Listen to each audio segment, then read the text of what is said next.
Utilizar as ferramentas da nutrição comportamental para indivíduos adultos é relativamente mais fácil e ainda assim a gente tem algumas resistências, principalmente quando essas atividades são atividades para serem levadas para casa. Normalmente os indivíduos esquecem, ninguém traz a ferramenta para você avaliar e isso dificulta um pouquinho o nosso trabalho para avançar nesse aprendizado.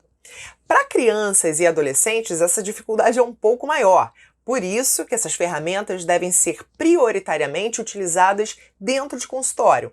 A gente tenta priorizar as ferramentas que a gente já utiliza normalmente na educação nutricional, né, como teatrinho, fantoches, livros infantis, para adolescentes utilizar imagens, vídeos, sempre com essa característica de aprendizado com cores. Se a gente tiver o computador, né, dentro do consultório, utilizar videozinhos, imagens que possam fixar bastante esse conhecimento para esse público. A gente pode e deve utilizar, além do plano alimentar em si, o plano alimentar, na verdade, ele vai ser executado normalmente pelos pais. Então, com as crianças e com adolescentes, o que a gente precisa fazer é realmente fixar como é que pode ser a distribuição do prato, por exemplo, quais são os grupos alimentares. E são essas ferramentas que a gente vai fixar com eles para que eles possam, no dia a dia, conseguir montar um prato. O que a gente pode fazer até de atividade? Ter um prato e mockups, ou então figuras do tamanho real dos alimentos ou das porções de alimentos, para que eles façam aquela montagem do prato. Isso também confere autonomia para eles, caso eles precisem fazer fazer o prato deles em casa. Eles podem dar esse pitaco em casa, né, para os pais. Ajudar dentro dessas ferramentas, a gente pode ter ferramentas como um simulador de supermercado, pedindo para que eles comprem o carboidrato ou que eles escolham na feira aqueles alimentos que tenham um teor de vitamina e de mineral, por exemplo. Então, essas ferramentas são ferramentas que a gente vai trabalhar com o lúdico, mas que fazem parte do dia a dia. Dentro das ferramentas, a gente também tem ferramentas de orientação para os pais, né? Então, dentro dessa orientação, o que os pais podem fazer para que a criança participe mais, para que o adolescente participe mais? Dar tarefas para ele dentro da cozinha, levar no supermercado para que ele possa conhecer alimentos novos, por exemplo, tá? Isso tudo são ferramentas que a gente pode utilizar tanto dentro quanto fora do consultório. Às vezes a gente precisa fazer um diário alimentar, e aí a grande dificuldade que a gente tem é nesse preenchimento do diário, né? O diário alimentar é a maior dificuldade que a gente tem para que o paciente se lembre de fazer, para que o paciente consiga levar isso. Obviamente o diário alimentar a gente já aplica para crianças maiores de 10 anos, né? E aí, em geral, como é que a gente pode fazer isso? Acionar lembretes para que ele anote, explicar que o diário alimentar, na verdade, é uma ferramenta só para que o nutricionista possa entender o que ele gosta de comer na escola, por exemplo, ou no final de semana na casa dos amigos. Então, utilizar de uma forma que não configure castigo ou uma atividade enfadonha, nada disso, né? Então a gente fazer até o material de uma maneira muito colorida e muito fácil de preencher, justamente para que a gente consiga ter esse recurso, né, de avaliação, né, e de uso educacional depois.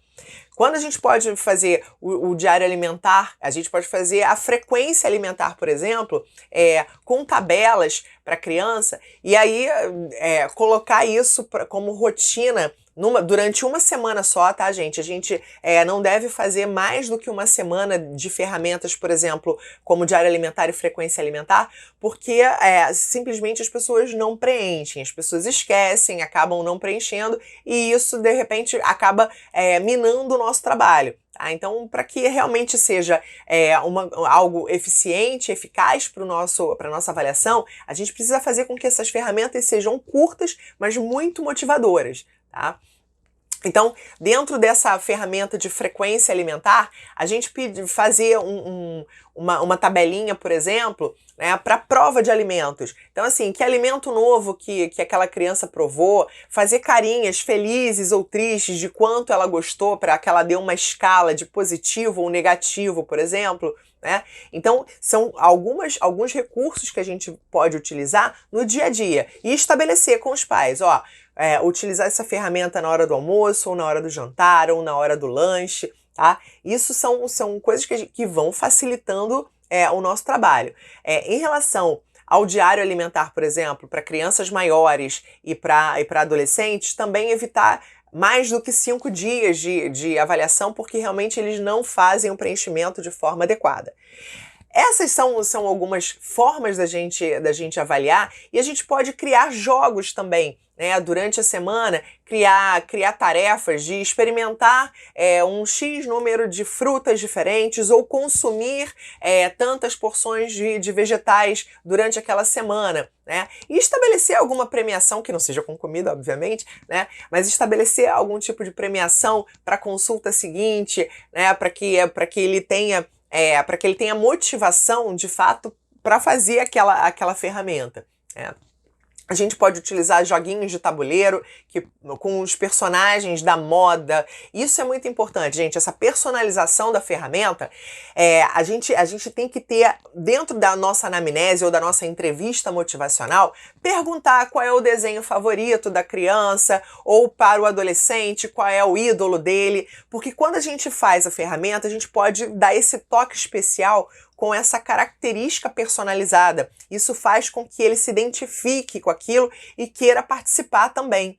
Então, é muito importante, por exemplo, eu uso muito isso com meninas, utilizar as princesas da Disney, pergunta qual é a personagem que ela mais gosta, dos meninos, qual é o herói que eles mais favoritos dele. Então, isso já vai aproximando a gente, fazendo com que a gente consiga falar a linguagem deles, né? Consiga fazer com que eles despertem para aquilo ali e façam, né, participem mais dessas atividades.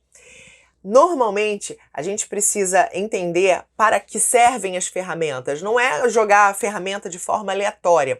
Utilizar as ferramentas da nutrição comportamental sempre tem objetivos comuns. A gente precisa saber qual é o objetivo pelo qual eu estou utilizando uma ferramenta. Não adianta sair distribuindo ferramentas aleatórias se você não vai utilizar esse material como recurso para avaliação ou como recurso para intervenção nutricional.